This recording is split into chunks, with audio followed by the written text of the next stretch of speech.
ปรารถนาการแสดงกับเชียร์ชีทอยก็ไม่ทักบางท่าได้โกนจ่ายเธอบอดอ่อยจนมีเธอแบบนาโยบอดโลกโกนเจ้าคลากกตันอยู่ตาในเรื่องเรื่องบอดไม่เอากี่อย่างหรอโดยโกนเจ้าไม่เยือนเธอบอดเธอเงินคุณมานายบูชาคุณอนันต์แม่อย่างสุขสมบูรณ์เจ้าอัคราโน้ยกี่บอดเอาเธอเงือบตัวอ้อยจนมีเธอลวงเธออ้อยจะโรยเปียกพองสาววันเป็นบ้านปาร์ตี้เธออ้อยจะพอดไงถอยตัวพอดแค่ตัวพอดวิจุเวียอาพอดยกมวยแม่อาสักประมาณปรับดมแม่อาสักรวยสักเพื่อนออกกันเบิ้ลออกกันแซ่เล่นทำอ้าวก็ภาระหักเราขึ้นก็ภาระที่บนพอดบอลเนี่ยแจกขึ้นกระตันอยู่ตาเลยจะเอาชีวิตที่โมกเบ้งกับเบิ้ลมาถือซี่โรซี่เมียเกิดดูสมัยก็แม่งเอาแจกตอบสนองสอบกระดิ่งเรียบร้าจากคาถือเต่าเอ้ยอ้อยตะมีรูปอ้อยตะมีจับกุศลพอลจุดมันเราดวงวิญญาณนี่มันเพียงเธอตุ้ตัวเองเจ้าอยากเรียนชีวิตเราด้วยก็ไม่เงือบจนต้องจำรอประสบดีซีโปรยแค่5ไปเดียวตุ๊กเมื่ออยากมีชีวิตแล้วเรียกว่าอริยทรัพย์ที่เราสั่งสมไว้โปรดจะเห็นเงือบโตคลายเอ้ยคลายอัดคลายเทียนคลายเชยคลายดาวคลายปุ๋ยเจี๊ยคลายสื่อสารจุ่มโกนจำบัดโกนเมื่อยังมันคือบอดเป็นเทยนาต่อตัวอนาคตกระนาจากที่ใหญ่ดาวใส่กระไดกรอยเงือบบุญมาคืนสวรรค์คืนนรกกระนาสมจูทวายขณะในบรรลักคำสอนของศาสนาพุทธไม่เคยสอนพุทธบริษัทว่าตายแล้วสูญเปรียบพระนางจังสอนข้าพระพุทธองค์ศาสนาพุทธไม่มีสอนว่าพระเจ้ามารับบุญแทนใคร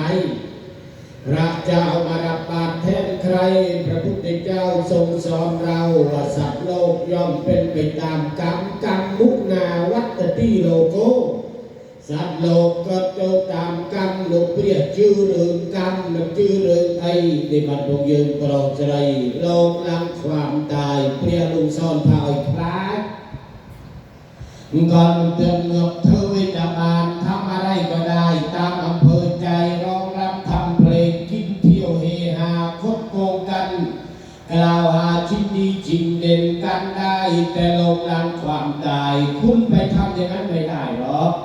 เดี๋ยวมาโลกเปรียโลกทากรอยการเลือกไอ้เจ๊คลายอังกอรเราร่วงเพื่อไม่ประมาทตามปืนจับเพิกชีเริ่มจริงจริงเริ่มอย่างนั้นเฮฮาเป็นก็เป็นก็ไอ้จะไอ้นึกถึงความตายเพราะเราต้องประสบพบเจอไม่มีใครอยู่คำว่าถึงการเวลาก็เงือบจอยเต้าในบรรลุเอาบุญเกือบถ้าอ้อยคลายกรอยการเงือบคลายเจ้าคลายเสด็จมาเพื่อนคลายปีนรวก